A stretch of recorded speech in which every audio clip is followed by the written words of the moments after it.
Hey y'all, I'm Dr. Alice Hoyt, and I'm so glad that you're joining me today for this episode of the Food Allergy and Your Kiddo podcast. Today's episode is a Q&A episode. I always tell you guys, hey, send me your questions. Go to my info blog and submit your questions. And today I'm going to be answering some of the questions that have been presented to me. Super fun questions, super interesting questions. So let's get going. Welcome to Food Allergy and Your Kiddo with Dr. Alice Hoyt, the podcast about demystifying food allergies, diminishing allergy anxiety, and taking back control. Let's navigate this challenge together with evidence-based information, scientific research, and tried and proven practices.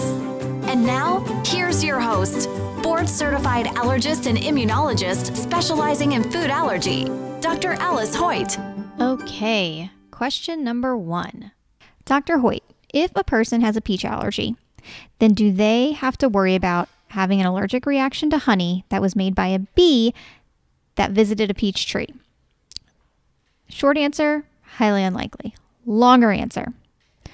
First, let's talk about how you can be allergic to peaches. And you're probably thinking, wait, you can be allergic to peaches in more than one way?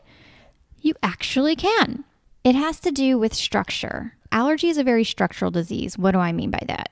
What I mean by that is that allergy is a lot like a lock and key mechanism. In order to open a locked door, you have to have a key that matches, right? That's the same with allergy.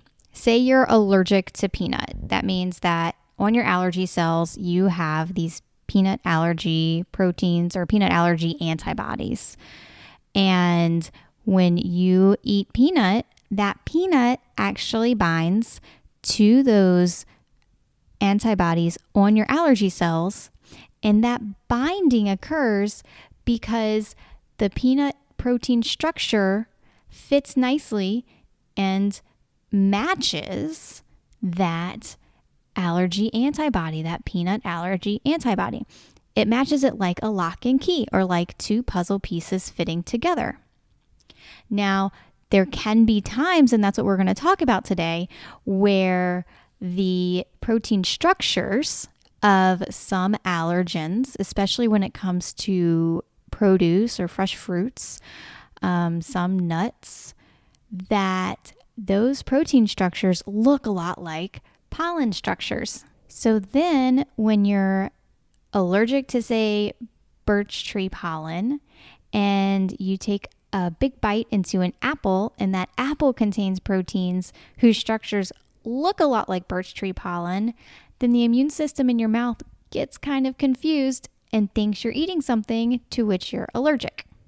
This can happen with peaches, and that's one way that you can be allergic to peaches, is that you're allergic to pollen, and specifically allergic to a pollen protein that looks like a peach protein, that when you eat this particular peach protein, which is found in peaches, particularly in the skin of peaches, and it is degraded by heat and by digestion. But when you bite into that peach, then your immune system says, oh my gosh, you're allergic to this, and you start having that itchy mouth feeling.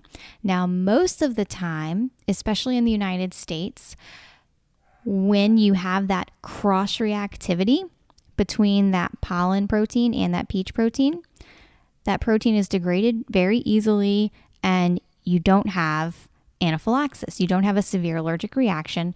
Symptoms are limited to your oropharynx, basically your mouth. Now, in Mediterranean countries, they do see where you can be allergic to a different pollen protein, and this is another way that you can be allergic to peaches, but you are allergic to a pollen protein that cross-reacts with a different type of peach protein, and you can have a severe allergic reaction from that. Now, those are two types of allergic reactions, or two ways you could be allergic to peaches. Both of those have to do with pollen. Can you be allergic to peaches without having anything to do with pollen, without having any seasonal allergies? Yes, you can. You can be allergic to an even different protein found in peaches that is not degraded by heat. meaning if you cook a peach, that's not going to change whether or not it causes you to have an allergic reaction. So those are 3 different ways you can be allergic to peaches, and it's all because peaches, just like all foods, are made up of lots of different proteins, and these proteins are structurally different from each other and can cause different levels of severity in allergic reactions. Whenever you have a pollen and a food cross-reacting regarding food allergy, that's called pollen food syndrome. And some of you are probably wondering, well, Dr. Hoyt, what's oral allergy syndrome? Oral allergy syndrome is a type of pollen food syndrome in which you have symptoms of allergy limited to your oropharynx as defined by the title, oral allergy syndrome. But as I described, you can have pollen food reactions in which you have symptoms beyond the oropharynx. So that's why we can't call every pollen food reaction an oral allergy syndrome, because some are not just oral allergy syndromes. That being said, oral allergy syndrome can be very, very uncomfortable. So I'm not trying to diminish how frustrating it can be to have oral allergy syndrome. But I do want us to be able to differentiate what oral allergy syndrome is from other types of food pollen syndromes or pollen food allergy syndromes. You'll see it listed in different ways depending on the resource you're reading. Now let's get back to the honey question.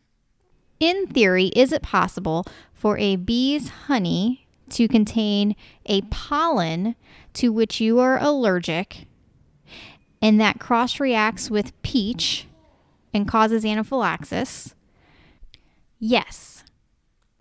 In reality, do we see a lot of honey allergy or allergic reactions that occur due to honey? No, we don't. In fact, many people consume honey hoping that it's going to help their seasonal allergies. And spoiler alert, there's not really evidence for that. So check out my info blog on this, because I linked to some articles that dive into this more. But ultimately, although it's possible for honey to contain allergens that can trigger anaphylaxis, in everyday life, in real life, we are not seeing lots of anaphylaxis from honey. It's rare. So let's move on to the next question about peaches. Dr. Hoyt, I ate peaches earlier this week and thought my mouth kind of tingled, but ignored it. The next day, the inside of my mouth was sore, but I didn't really know why. And then yesterday I ate peaches again and had the mouth tingling again, and my mouth is again sore. And then I started putting it all together. Could this be from the peaches? Short answer, highly likely. Longer answer, fresh peaches, as we talked about, can cause mouth tingling. That is that oral allergy syndrome we just talked about, right? So you're probably allergic to birch tree pollen. And when you bite into that fresh peach contains proteins that look a lot like birch tree pollen. And so your mouth is thinking, oh, here's an allergen. I need to have that immune response. But those proteins are broken down pretty quickly with digestion. So you're starting to chew. It's getting heated up in your mouth because your body temperature is higher than that of a peach. And then, of course, when you swallow it, the protein is degraded by stomach acids. So you're not going to have anaphylaxis. Interesting in this case is that this person was having that soreness. That can certainly happen. It's not as common as just the mouth itching that people get that resolves pretty quickly, but it can certainly happen. And because it's delayed, it can take a little bit of time to figure out what exactly is causing that. So again, not super common for that delayed type of response, but it can happen. And again, This is why it's important to talk to an allergist and sort all this out with an allergist so that you avoid foods that cause you problems and you don't avoid foods that are fine. Okay, question number 3. Can you have a peanut allergy that is actually due to a pollen allergy? Short answer, yes. Longer answer. Just like apples and peaches contain proteins whose structures resemble that of birch pollen, peanut also contains a protein, the structure of which resembles birch pollen. A really good example of this is, say, a teenager who has really liked peanut butter her whole life, but comes to see an allergist because she's noticed, wow, peanut butter really makes my mouth itch. It's really uncomfortable. And sometimes my lips look kind of puffy. Oh my gosh, am I allergic to peanut butter? She also is having significant seasonal allergy symptoms. It's the springtime. Her nose is running. Her eyes are itchy. Like, just her seasonal allergies seem to be getting worse and worse and worse. The most likely explanation for her new peanut-induced mouth itching is oral allergy syndrome. Because like I mentioned, just like peach and apple have that protein that look like birch pollen, peanut has a protein that looks a lot like birch pollen too. Of course, this teenager needs to be evaluated by an allergist. And the reason that's so important is because this could be a new onset peanut allergy, and she needs to know how to treat that. But it also could be a manifestation of oral allergy syndrome. Again, so important to talk to your allergist when you have questions. Bonus question. Can a child with a peanut allergy have an allergic reaction if he or she smells peanut butter? Short answer, no. Longer answer. To trigger a severe allergic reaction, a person's immune system needs to be directly exposed to a triggering amount of an allergen. Let's step away from peanut allergy for a minute and let's think about pollen allergy for a minute. People with pollen allergies, they get itchy, drippy, sneezy when they breathe in pollen, right? Because they're breathing it in and they're breathing in a certain amount, meaning the amount that's just flying through the air. They're not sitting in a chamber just inhaling, snorting pollen protein. But if you take that person who is allergic to pollens and you inject them with pollens, just like allergists do for allergy shots, then they are at risk to have anaphylaxis. We know that. That's one of the risks associated with allergy shots. The reason it's a risk is because we're injecting them with something we know that they're allergic to. So let's go back to the peanut situation. When the kiddo smells peanut butter, he's not inhaling peanut protein, he's smelling the scent of the peanut butter. Now, could smelling peanut butter cause increased heart rate and trouble breathing and nausea and flushing in someone with a known peanut allergy? Absolutely. But those symptoms, although they are symptoms of an allergic reaction, they're also symptoms of an anxiety response to a situation. So if a person's had an allergic reaction to a food, it's pretty normal to then want to avoid the food and have some anxiety if they smell the food. It's especially hard to process that emotionally if you're a young kiddo. Interestingly, many kids who are allergic to peanut products, they spit them out because the taste is so bad to them. Especially when an allergist is evaluating a young child for possible peanut allergy, this is one subjective symptom that is especially important to note.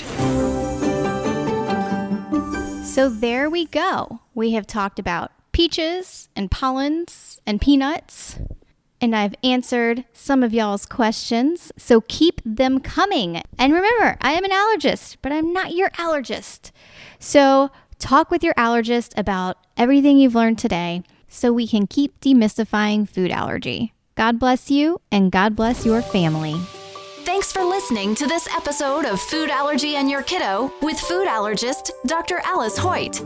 For more information on navigating the world of food allergy, visit www.foodallergyandyourkiddo.com and follow Dr. Hoyt on Twitter at Dr. Alice Hoyt. Remember to subscribe, rate, and review. Let's take the anxiety and confusion out of food allergy.